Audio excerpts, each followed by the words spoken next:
তাহলে আমাদের আরো উপহার দিব থেকে মহারা দিব থেকে এই জন্য আদম কয় আল্লাহ আমি হাওয়াকে আমি এই মহিলাকে তার বর্ণনা কেমনে দিব? আল্লাহ তাআলা বলেন তুসাল্লি আলা নবিয়্যি আশরা মারাতিন, তোমার সন্তান আমার শেষ নবী মুহাম্মদুর রাসূলুল্লাহ সাল্লাল্লাহু আলাইহি ওয়াসাল্লামের উপর 10 বার দরুদ শরীফ পড়ো। সুবহানাল্লাহ। আমাদের নবী এমনও আইছে না, কেমন সন্তান আমার নবী আদমের, সন্তানের প্রতি দরুদ শরীফ পড়ার পর বাবার স্ত্রী বাবার জন্য হালাল হয়েছে।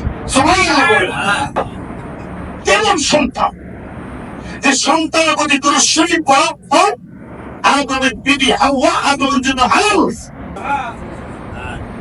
আর তুসাল্লি আলা নবিয়্যি আশরা মারাত وفي رواية أن تصلي على محمد 10 مرات 10 বার দরুদ শরীফ পড়ো।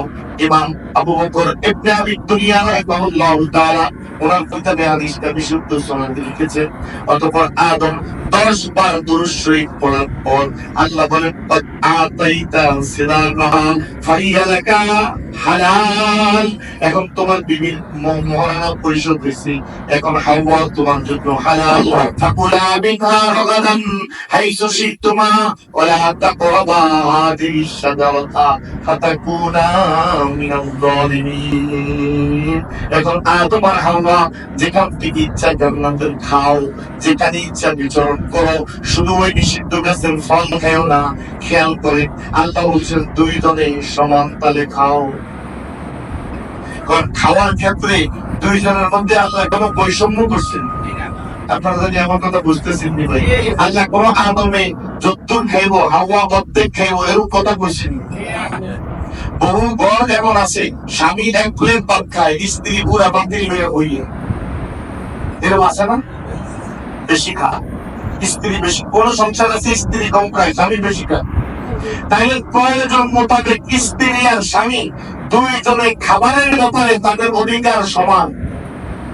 আমি আমার আসল কথা আসছি, তো মনোযোগ দিয়ে বলেন, খাবারের ব্যাপারে স্বামী আর স্ত্রীর অধিকার সমান। বলে অধিকার আমার যতদূর লাগে আমি খাবো, স্বামীর যতদূর লাগে সে খাবে, স্ত্রীর যতদূর লাগে সে খাবে।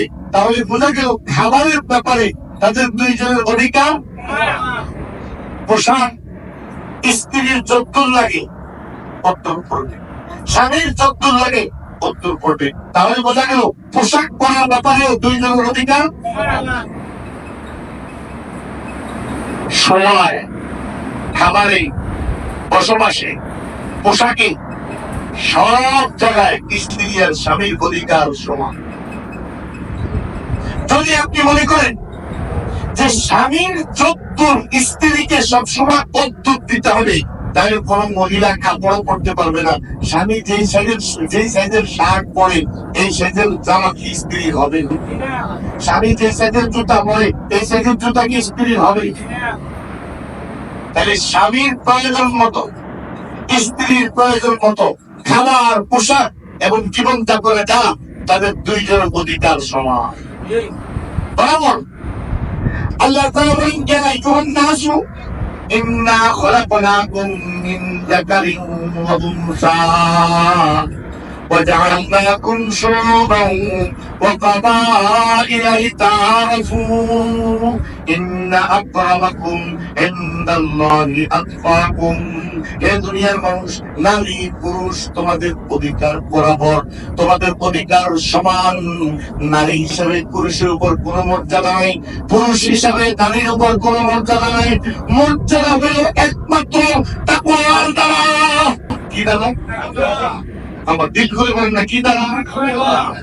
যার তাকওয়া বেশি সে মর্যাদাবান, যে আল্লাহকে ভয় করে বেশি সে মর্যাদাবান। যদি স্ত্রীর অন্তরে তাকওয়া বেশি তাহলে স্ত্রী স্বামী থেকে বেশি মর্যাদাবান। যদি স্বামীর অন্তরে তাকওয়া বেশি তাহলে স্বামীর তুলনায় স্ত্রী বেশি মর্যাদাবান, স্ত্রীর তুলনায় স্বামী বেশি মর্যাদাবান। আল্লাহ কয় সুন্দর দিয়া শ্রেষ্ঠত্ব নয়, বংশ দিয়া শ্রেষ্ঠত্ব নয়, নারী আর পুরুষ দিয়া শ্রেষ্ঠত্ব নয়, শ্রেষ্ঠত্ব হল ঈমান আর নেক আমল। বলে শ্রেষ্ঠত্ব হল ঈমান আর নেক। এবার আসেন আমি আপনাদেরকে এই সোয়া 1 ঘন্টা ঠিক 9:30 শুরু করছি। এই সোয়া 1 ঘন্টায় আপনাদেরকে আমি কি বুঝাই আমাকে আসল কথাটা বলি। ইসলাম নারীকে ঠকাইছে।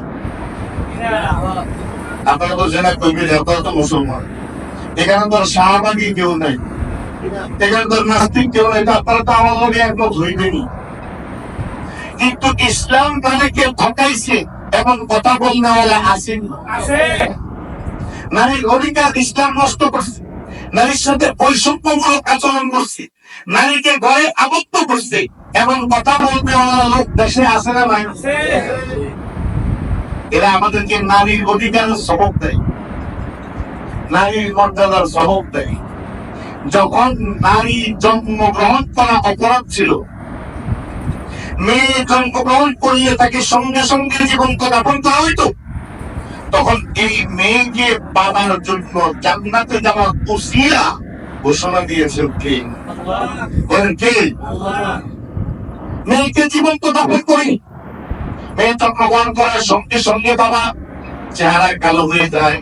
وإذا بشر أحدهم بالأنثى ظل وجهه مسودا وهو كظيم يتوارى من القوم من سوء ما بشر به أيمسكه على هون أم يدسه في التراب মাইয়া হয়েছে এটা শুনিয়ে বাবার মন কালো, সঙ্গে সঙ্গে জীবন্ত দাফন করে ফেলে। ওই দাল মাউলাতু সুইলাত, জন্মগ্রহণ করার সাথে সাথে জীবন্ত দাফন করে ফেলে। তখন আল্লাহ করে বলেছেন, আল্লাহ যাকে মেয়ে উপহার দেয় ওই মেয়েটাকে খাওয়ায় পড়ায় লালন পালন করে নেককার ছেলে দেখে বিয়ে দেয়, ওই মেয়ে তার বাবা মায়ের হাত ধরে আল্লাহর জান্নাতে নিয়ে যাবে। মেয়ের প্রতি ইহসান অনুগ্রহ করা, মেয়েকে জান্নাতে যাওয়ার উসিলা মনে করা, এর মর্যাদা দিয়েছে কে? আল জান্নাতু তাহতা বুদানিল উম্মাহাত, মায়ের পায়ের নিচে সন্তানের জান্নাত। মান আহাক্কু বিহুসনি সুহবাতি অথবা বিহুসনি সাহাবাতি ক্বালা উম্মুকা ক্বালা সুম্মা মান ক্বালা উম্মুকা قال ثم من قال أمك قال ثم من قال أبوك ثم أدراك متفق عليه। হাদিসটা সহিহ বুখারীতে আছে, মুসলিমেও আছে। আল্লাহর নবী সাহাবী বলেন, ইয়া রাসূলুল্লাহ, এই দুনিয়াতে সবচেয়ে ভালো আচরণ করব আমি কার সাথে? হুজুর তোমার মা। সুবহানাল্লাহ। তারপর কি? হুজুর তোমার মা। তো ইয়া রাসূলুল্লাহ তারপর কি?